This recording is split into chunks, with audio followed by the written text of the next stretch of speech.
Alors, je suis ambulancier diplômé au sein des ambulances de la ville de Sion, du centre de secours et d'urgence de la ville de Sion. Et puis, je suis président de la section valaisanne de l'association suisse des ambulanciers. Pour Sion, on a 2 équipes d'urgence 24 heures sur 24.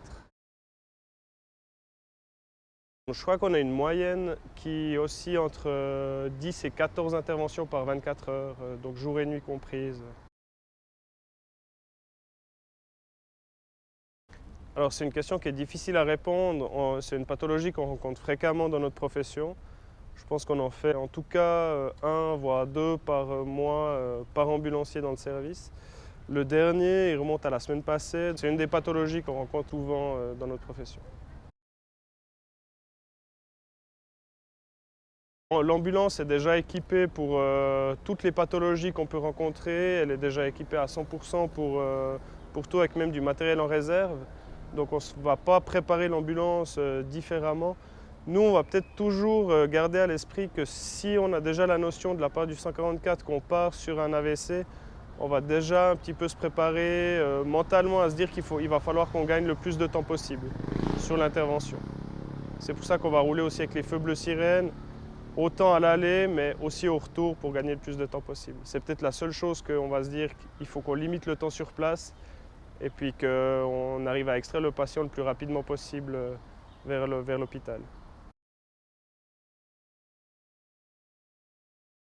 Oui, on est équipé pour diagnostiquer pas mal de choses. Après, l'AVC en lui-même, non, parce que le diagnostic final sera vraiment posé par un scanner qui se fait à l'hôpital, qu'on n'a pas dans l'ambulance. Après, on a quand même une solide formation derrière qui nous permet de chercher des signes neurologiques assez clairs pour pouvoir diagnostiquer un AVC, en tout cas une suspicion d'AVC. Il y a des AVC qui sont très évidents, d'autres qui le sont moins. Mais si on a le moindre doute, on va partir vraiment sur le principe que c'en est un, quitte à ce que ce soit invalidé au scanner, tant mieux pour le patient. Mais au moins, on n'aura pas perdu de temps faussement.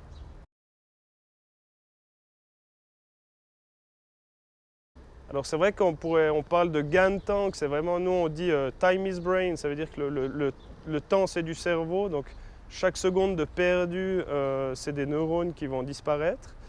Pour le patient, définitivement, ce n'est pas des choses qui reviennent. Et puis, on pourrait tenter d'aller en véhicule privé à l'hôpital. Il y a 2 problématiques à ça, c'est que le temps du trajet, nous, on va l'utiliser pour prévenir déjà le neurologue de garde. Et eux, ce qu'ils vont faire, si on a un cas d'urgence comme ça, on estime toujours le délai d'arrivée à l'hôpital. Et puis, ils vont bloquer le scanner pour qu'il soit libre quand on va arriver. Comme ça, le patient, il passe directement au scanner pour avoir le diagnostic et puis commencer la thrombolyse. C'est ce qu'on appelle une filière AVC, ça veut dire qu'on court-circuite beaucoup de choses pour directement aller au diagnostic pour gagner des précieuses minutes.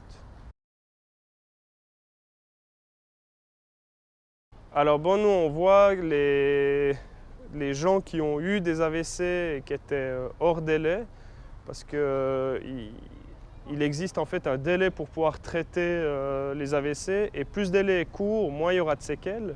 Il y a beaucoup de personnes qui attendent de voir si les symptômes vont passer. Ils se disent « Ah, mais ça, je vais aller me reposer un moment, et puis quand je me réveille, j'irai sûrement mieux. » Donc ils perdent des précieuses minutes, des précieuses heures. Et puis on voit après des séquelles qui vont rester parce que le délai est dépassé.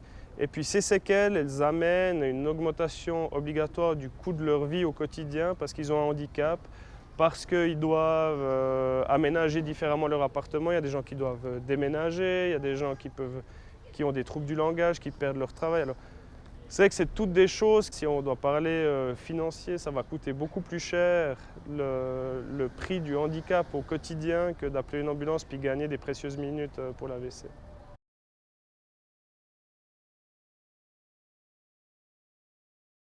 Alors ça, c'est vrai que nous, on ne se pose pas la question sur Sion puisqu'on a l'hôpital cantonal qui est ici. Il faut, c'est vrai, un plateau neurologique avec un scanner et des neurologues qui sont présents. Martigny, typiquement, n'en a pas. Alors c'est vrai que les ambulanciers qui vont intervenir sur un AVC dans la région de Martigny vont, eux, venir à Sion. Ou alors, si vraiment c'est loin, comme nous d'ailleurs on le fait aussi, si on a un AVC à Arolla, on va avoir recours à l'hélicoptère pour transporter le patient à l'hôpital le plus rapidement possible. Du moment où une personne se pose la question s'il doit appeler une ambulance, c'est le rôle de la centrale 144. Eux, ils vont trier les appels et ils vont engager les moyens nécessaires. Si vous appelez pour une plaie du doigt ou quelque chose qui est bénin, le 144 ne va pas vous envoyer une ambulance. Donc c'est pas finalement à la population de se poser la question de est-ce que j'ai besoin d'une ambulance. C'est le 144 qui va décider. Si vous avez un doute, il faut de toute façon appeler le 144 et puis c'est eux qui vont trier l'appel avec des protocoles qui sont bien clairs. Alors nous, on reçoit un SMS sur des natels d'alarme qui nous donne le degré de priorité de l'intervention. Donc ce n'est pas nous qui choisissons si on va avec les feux bleus sirènes ou sans feux bleus sirènes, c'est le 144 qui décide, en tout cas pour aller sur site.